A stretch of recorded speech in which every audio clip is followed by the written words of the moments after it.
I've been slaving over this talk. We're wondering what to do with this talk, and Lizzie's been living alongside me while I have no idea what I'm going to say, and then I write a few things. I write a few things down, and then I come out, and she says, "Is it all sorted?" And I go, "No," but I've got something on paper, and I don't know if this is going to work or not, but it'll be what it is. Yeah.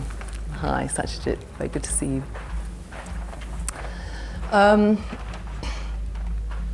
So I thought I'd start with a couple of moments in my life. So many years ago, I was on a solitary retreat before I was ordained, and solitary retreat means you don't meet anyone, you're just on your own, you're meditating. I'm not really built for that. I'm built for community, I'm built for extroverting, I'm built for having an outer life and not really an inner life, and then I'm on a solitary retreat for 3 weeks and wondering why, and wondering how, and wondering what I'm doing. And so I asked myself, one day I asked myself that question, why are you doing this? And I'm quick as anything, because I'm quick, even when I'm talking to myself, I'm quite quick. You'd think I'd know what I was going to say, but I'm so quick I didn't even know I was going to say it. I said, well, what else is there? And I thought, oh, it's so glib, anyone could say that. So I asked again, why are you doing this? And I thought, well, I like all the other people that are doing it. Yeah, that's just too extrovert, really, that's not a good enough reason. And then I thought, this is the only thing that gives my life meaning. And then we're rock bottom. There's this lovely phrase actually I think in Socrates that says, it's not the answer, it's who answered that's important. And when I answered that moment, that was deep down. This is the only thing that gives my life meaning. And what is this thing? This thing is growth, it's creativity. It's like having a purpose, having a meaning in your life. Without that, I wouldn't know how to get up in the morning. So I realized, I really wouldn't know what I was doing getting up in the morning unless I had something to do that was much bigger than just breakfast. Okay. So park that. Once I'd had that experience, you kind of know what's guiding your life a bit more. You've always got that moment which says it's about having meaning in your life. It's a sort of existential requirement. It's not just like, it would be nice to have a curry and ice cream this evening. It's on a much deeper level. And okay, so from then on, I know what I'm building on. I know what I'm building on, and I'm building on that for a few years. And then a few years ago, I had a bereavement, and it wasn't a tragic bereavement. It was a grandmother, and she was 93, 94 years old. That's not a tragedy, that's just natural. She was living in her own little flat, she was having a bad day, so there was nothing really tragic about it, but it spun me into something. And I woke up in the morning and thought, I had this sort of moment of seeing something, and I thought, I'm in a dark room, and there's no doors and there's no windows. In fact, there's no way out. And I said to people, I'm in a dark room and there's no windows, and there's no doors, and there's no way out. And someone said, oh, it's your grief. And I thought, no, it's not my grief. And then someone said, it's to do with death. And I thought, it's not about death. And then someone, in fact the woman that ordained me, said, it's your nihilism, Saddhanandi, it's nihilism. And I thought, that's what it is. It's life without faith. It's life without meaning. That's what a room like that contains. If you're living a life without meaning, you don't have a way out anymore. You don't have a doorway. You don't have any light coming in. That's a life without meaning. Okay. And I thought, all I'm trying to do is I'm trying to meet people in their dark room and keep the door open slightly. Just let a chink of light come into that dark space. Nihilism's a very strong mental event for us in this world, in this modern world, where it's very easy to tap into a kind of overwhelm and a sense of futility and a sense that nothing's really going to help. That's what nihilism does. It throws up big questions that are unanswerable.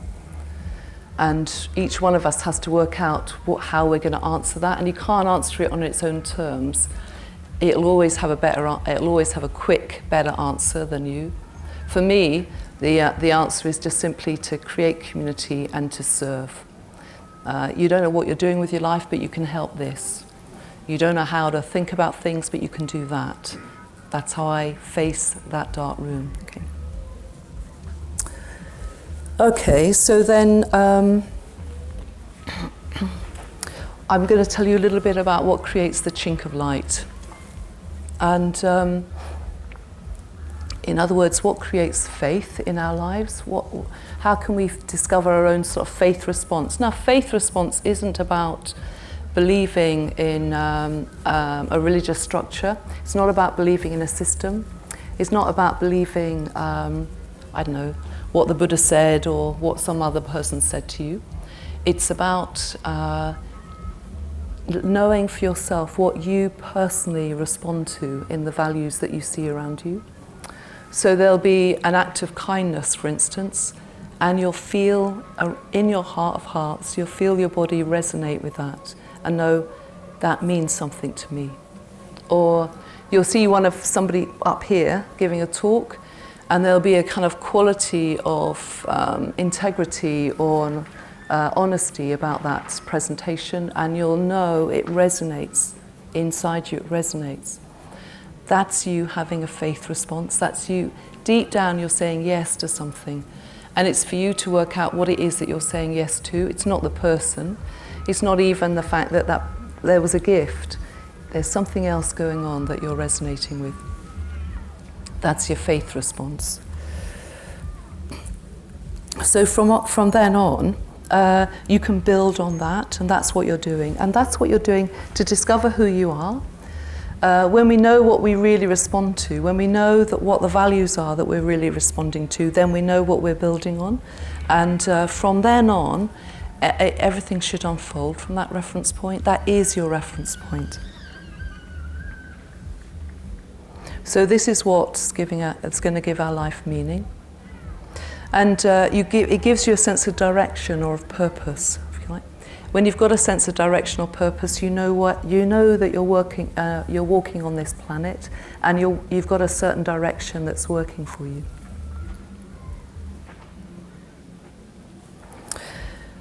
Yeah, so these two things are moments of vision, aren't they? This moment of seeing the dark room without a window and a doorway and no way out, that is a moment of vision of what life looks like without meaning or without purpose. And then you've got this other, this vision of, this other moment of vision where you begin to see that you're responding to values and you're listening to that. Yeah. So let's think where to go now. So I want to read you this lovely passage from Middleton Murray, who's a 19th century, 20th century writer, died in the 1950s. To discover that within myself which I must obey, to feel this internal world as an organic whole, working out its whole destiny according to some secret vital principle, to know which acts and utterances are a liberation from obstacles and a position of strength, to acknowledge secret loyalties which one cannot deny without impoverishment and starvation. This is to possess one's soul indeed, and it is not easy either to do or to explain. So to discover within yourself that thing which you must obey, that faith response which is going to guide you through your life. Yeah. To follow internal loyalties that one cannot deny without impoverishment and starvation. Unless you're doing that, you won't know why you get up in the morning. Yeah, you'll find it difficult to get up in the morning. So for me, it means following a path of growth and self-awareness and of creativity. And this is really to build on our human inheritance. This planet's giving us a lot of resources to be a human being on. And it is amazing the position that we've ended up in. I mean, for you guys to be here in Buddhafield with the kind of leisure to do this, the money to do this, the health to be here, it's just, you're already, how much percentage there, really? Yeah, we need to capitalise on this. This is what we're going to have to do. Really capitalise on the resources that have created us in a way. And we're all being created by the conditions around us. I mean, when you think about it, I mean, how many people on this planet they're too hungry, they're on too much of a survival level to do anything like this? That would cut out a huge percentage of this world's population. I mean, how many people live in a situation where politically and socially would be too restricted to be able to attend an event like this, or to even hear about Buddhism? How much of the world lives in that kind of lockdown? Let's call it that. Yeah, in that kind of restriction. That would wipe out another big part of the world. And then how many people live in a situation where they're actually in contact with the Dharma or in contact with role models or teachings which actually make sense to them or are being communicated in a way that are touching themselves in terms of values? It, again, is going to get into a smaller number. And then finally, just how many people do have the time and the leisure to actually sit, or to just sit in a marquee like this, to be engaged in a life like this, that will allow you to do this. You come down to a really, really small percentage of the world's population. Yeah. When you think like that, now tell me you don't have enough. Now tell me you're not sure you can do it. Now tell me that that you're in contact with, what would it be? The kind of half, how do you say it? The cup half empty sort of thing. You don't have the resources. We've got so much going for us. Use those resources wisely, capitalise on them. That's how you kiss the earth, to go back to this theme. Use your resources wisely.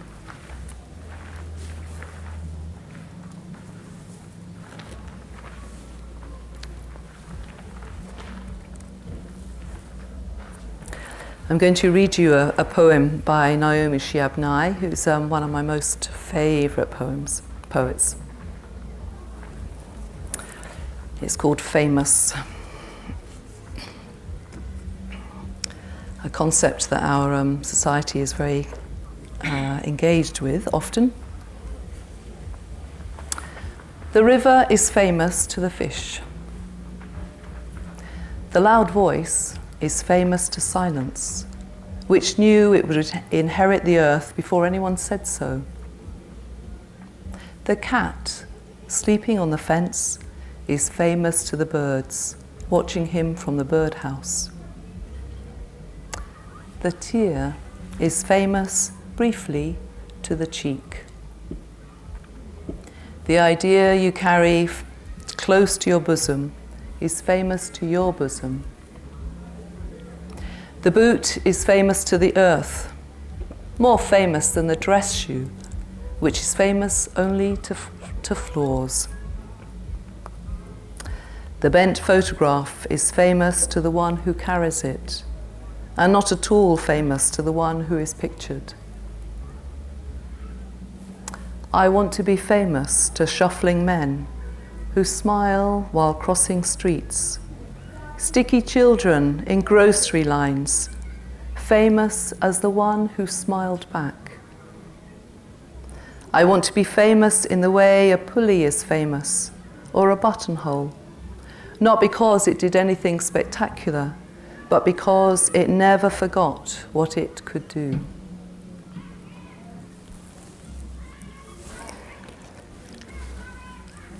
So let's all be famous because we never forgot what we could do, what we particularly could do.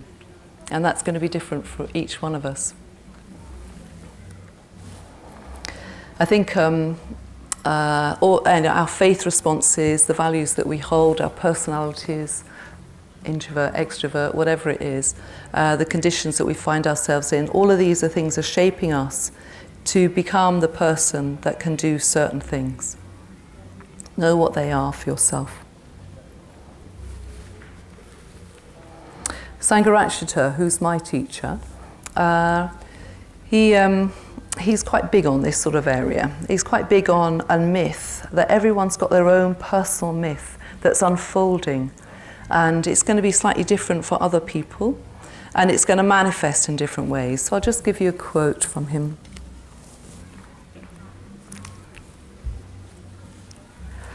If you study your own life, you may see not just a repetition of a pattern or theme, but the unfolding of a certain meaning. It is difficult to see this early in one's life, for obvious reasons, but it's as though one's whole life, in its different stages, constitutes a working out of that meaning or that pattern, that gestalt. The important point is that you are trying to work out an ideal as your spiritual life. It is not that you have a purely rational idea about enlightenment or something, but you are trying to put that into practice, and that you're trying to put that into practice on a purely rational basis. Much deeper, more creative forces have to be involved if you're going to go and get anywhere. So again, we need to listen very closely to the inner responses that we have to the values in the world. Just listen very closely to what you're responding to and begin to understand how that myth is unfolding in your life. Of course, the pattern of our lives can actually also be very distorted as well as creative. I expect all of us have got an experience of seeing ourselves behaving in ways that are more neurotic or compulsive. And maybe underneath it, there is very strong value. There is a very strong kind of universal need, like for connection, but how that manifests is often playing out in a very ugly way, and can play out in a very ugly way. And it takes a long time to refine that and to make it a much purer path. So one way of looking at this is the way that we're prone to the worldly winds. So in Buddhism, we've got the worldly winds, the 8 worldly winds. And these are, it's a great metaphor, isn't it, the winds. There are winds that are blowing in us, and there are winds that are blowing around us. And they're all the drives that influence what we do that we're not really free of. So I'll read out what they are. So these winds are praise and blame, success and failure, pleasure and pain, and fame and disrepute. So these are just around us in society and in us too. So we all desire, or we all hope for one side of them, and we all fear and don't want the other side of them. It's quite simple. We're very simple beings, yeah. So a lot of our actions are trying to get one thing to work and for us to not get something else. Yeah. You have to work with the worldly winds quite strongly when you're writing a talk or giving a talk. I'll just say this, okay? Yeah. So praise and blame, like our fear that we'll get blame rather than praise. We really want praise. So we want to do a good job, not because we want to do a good job. We want to do a good job because we want people to praise us, yeah? And we don't want our reputation to be tarnished by a bad talk or whatever it was, or not wearing the right shoes. It can come down to some very fine details. Yeah. I would have worn Wellington boots here because it's so muddy, but I have so not got the right Wellington boots, I tell you, okay? So praise and blame, yeah, can make us very fearful of impact and very fearful of just acting from our own integrity because of that. Success and failure, it's another worldly wind. You want to be a success, you don't want to be a failure. So you're just treading this all the time. How many people are stopped by just doing what they want to do because of the fear of success and failure? Pleasure and pain, that's another one. We're all quite comfort seeking, although actually that's a bit of a risk at Buddhafield to say that, because I am aware I am staying in a hotel in Taunton and you guys are all camping in the mud. Okay, so really I don't have a leg to stand on in terms of this. But maybe what I don't have is a concern about the worldly winds in this particular respect. But pleasure and pain and comfort is quite a strong driving force in us. And well, in communication, for instance, how often is our communication dictated more by the desire for comfort in our communication and not uncomfortableness? You know, not by saying something that's going to be true, but is going to be more difficult to say and is painful or is going to create disharmony or whatever because of people don't want to hear it. And yeah, fame and disrepute as well. Yeah, all of these things create, well, all of us are trying to sort of second guess what other people are going to do with us. So we don't act from our own integrity, we don't act from our own individuality, we don't act from our own, well, inner values, really.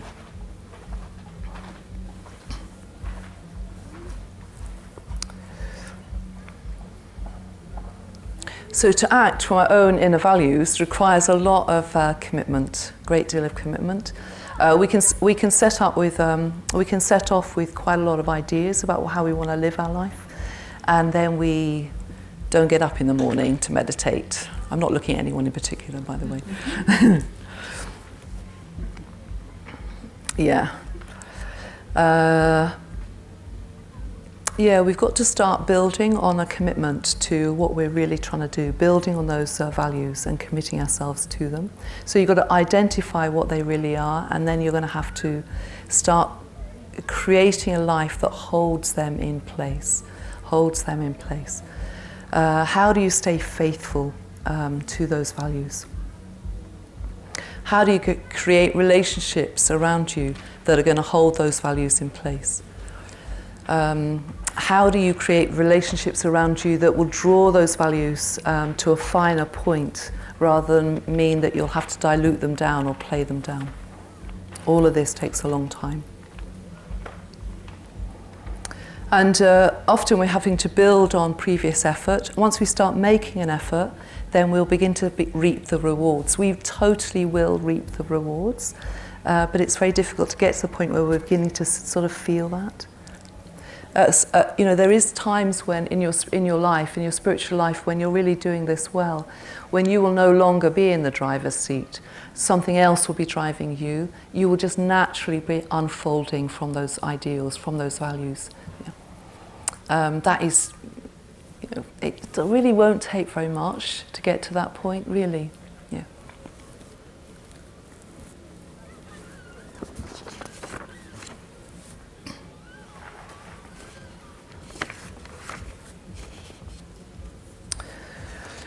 Right, this is where my notes go a bit funny.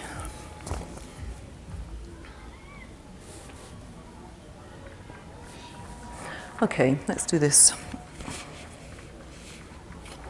So, there's two things that I'd like you to commit yourself to. Why not? Yeah, just do this. Just commit yourself to this. Develop yourself as a true individual. Stop. And help develop a community of people that are also functioning as true individuals. Trying to function within that level of individuality. Do those two things. Yeah, great.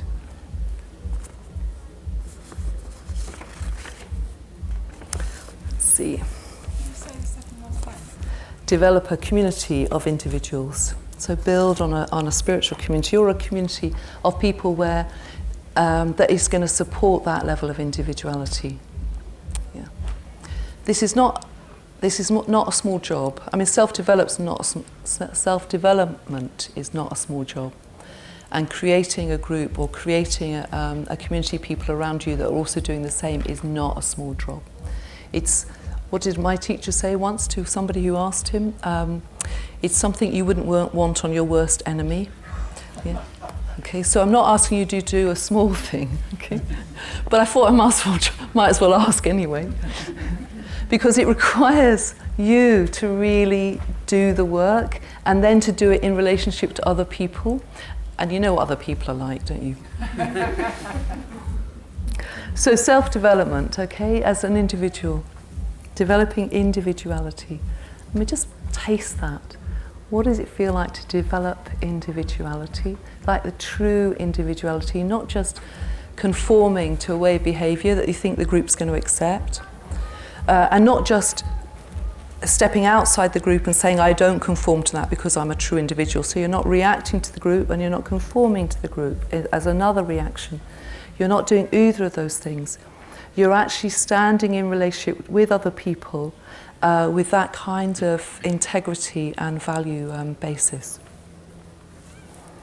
So this is going to require an integration of our energies. A lot of us have a lot of different energies pulling in different directions. And this often will come down to meditation, but anything that allows you to become more concentrated. I don't mean more concentrated as in that you're preparing for an exam. I mean more concentrated like pure orange juice, or when I was brought up in Glasgow, in the Buddhist centre I was brought up in Glasgow, so a malt whiskey would do it, okay, without anything. So, but whatever it is, it's got that kind of concentration to it. Yeah? You as an individual have got to become more like that, so your energy's not pulling in different directions. I'm not looking at anyone in particular. And this is going to require harnessing energy that's conscious and unconscious. We already know what some of our energies are doing, okay? But there are unconscious elements or unknown elements or things that we don't really want to really admit to ourselves, and we're going to have to be in relationship more with them, bring them into relationship. We're going to have to raise our consciousness beyond just the ego-centered self-referencing that we're usually doing, that we're prone to. So in other words, develop a consciousness that's beyond the worldly winds, beyond the that being blown around by those worldly winds. What would remain sort of stable in you when the worldly winds are blowing about? Build on that. And we're going to have to reflect and contemplate on how things really are, rather than how we see them through our own habitual distortions and filters. What's actually going on, rather than what we think is going on. I remember a conversation I had with a friend a few years ago where they were describing their relationship with their mother, and they said to me, you know, my mum's not really interested in me, and she's not interested in what I'm doing with my life, and she doesn't agree with Buddhism. And they had all sorts of stories about them, about their mother.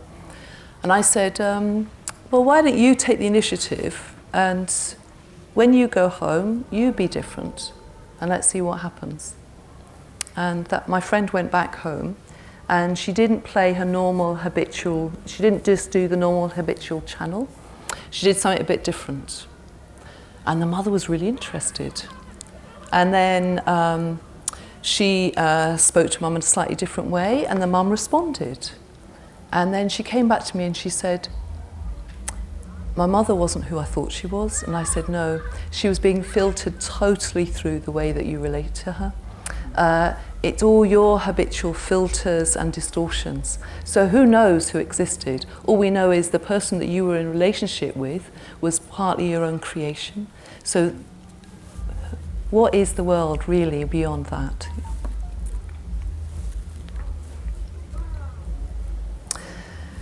And then we just got to develop our minds generally in a more refined way. Look after our health, our body as a human resource. Simplify our lives, really know what our purpose is in life and choose that. What are you saying yes to? When you say yes to something, you're going to have to say no to something else. This is the path of renunciation, if you like, yeah? The path of renunciation isn't just about giving up something, it's actually knowing what your heart really wants to do and then saying yes to that. When you're doing that, you're going to have to say no to something else. Yeah? It also means giving up unrealistic expectations that we've got of the world. Give up that. Engage in ethical work that supports our growth, or at least doesn't block it. And expand your mind in the area of the arts, science, philosophy, or whatever. The mind is a very, very unusual thing. We really have no idea of the scale of it. And when I was a very young woman and just first getting involved in this particular path, I was asking myself a lot, what effect is this right now having on my consciousness? I'll tell you a little story of a scale of consciousness. I was once reading a book in bed late at night. I didn't know I was going to tell this story. And this book was changing my consciousness. I could tell. You know how sometimes you're doing something, well, maybe you don't, but you're doing something like reading a novel. I was reading a novel by Doris Lessing, thank you. And I could feel platelets moving about in my mind, and I thought, wow, my mind is being changed. And it was being changed in relation to, or in the relation to the nature of sexual relationships. I was beginning to understand the kind of influences that relationships could have on me, and platelets were moving.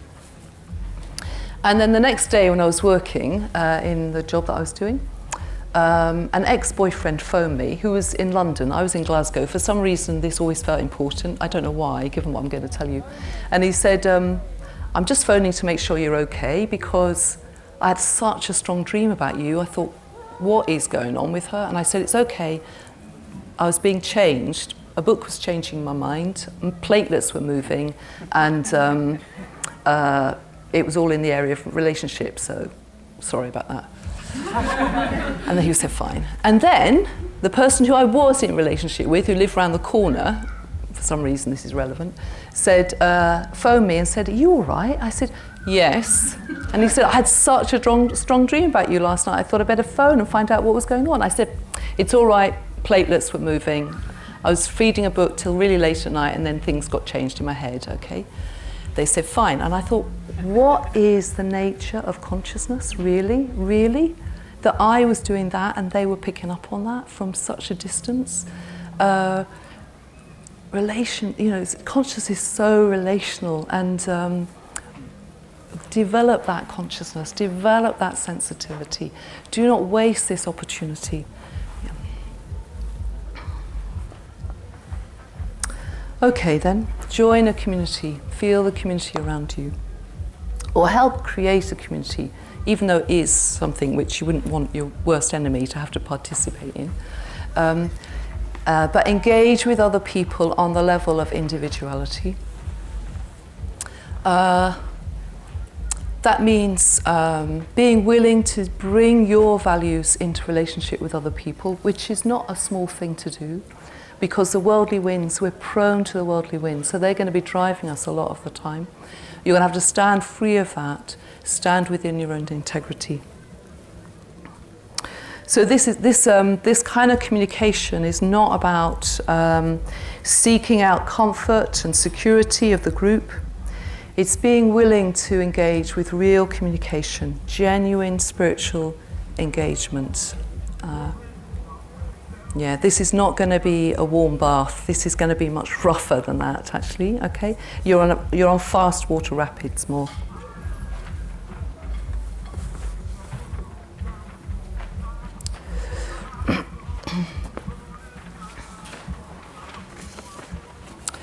Developing community, and Dayajoti said I've been developing communities or living communities for a long time. I've moved into my first residential community in 1984, so that is quite a long time. And well, all of us have got our own, I talked a bit about our own myth, our own pattern, But communities have their own patterns as well, and Buddhist movements have their own patterns. And it's for all of us to engage our own individual myth, our individual sort of sense of values, and they will begin to coincide with others. And when they begin to coincide with others, then we're involved in a community. Yeah. Sangharakshita says, each individual is a pattern. And to create a spiritual community, those patterns have to coincide in their more important elements in such a way that they reflect a universal pattern. We usually say we must have the same ideal, but this is putting it in quite abstract intellectual terms. It's not so much that our ideals must overlap. We must overlap. We must overlap.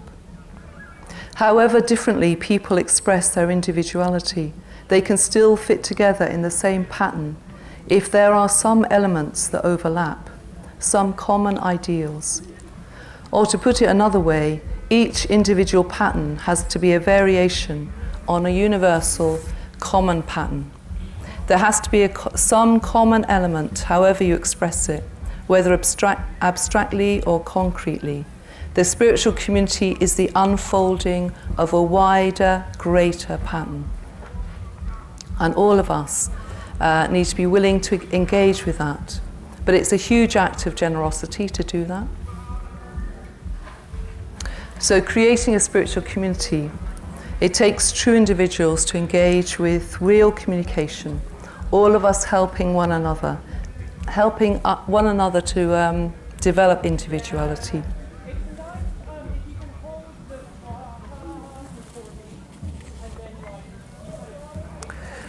So, let me see where I'm going to go. So I'm just looking for a quote. Yeah, got it.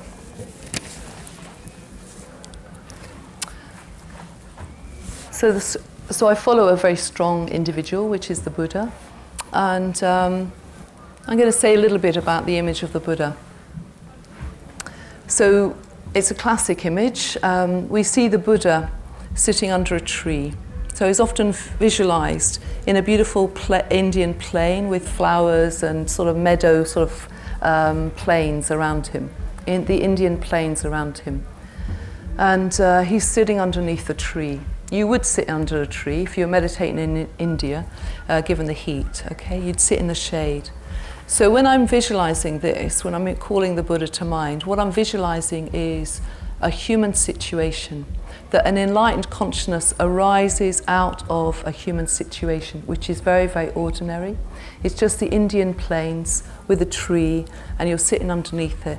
And that is the kind of conditions that a human consciousness can actually arise from, that a growth can arise within.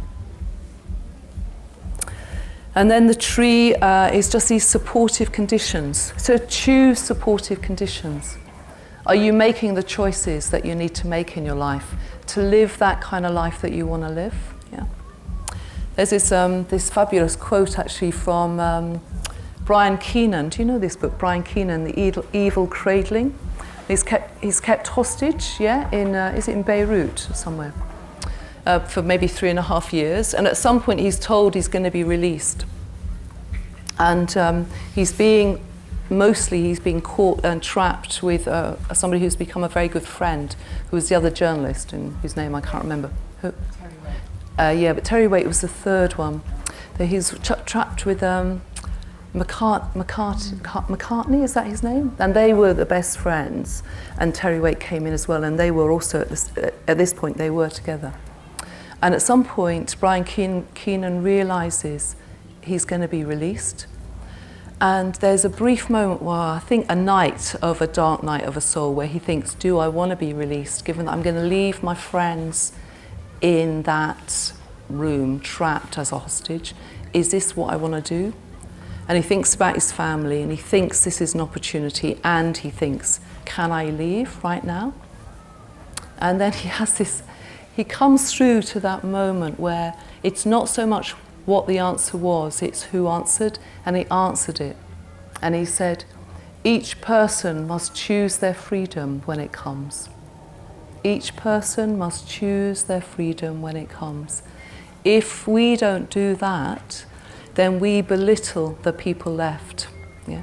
He said, I will only be belittling my friends left if I think they can't do without me. Somehow we'll be trapped in some sort of relationship that's not worthy of us.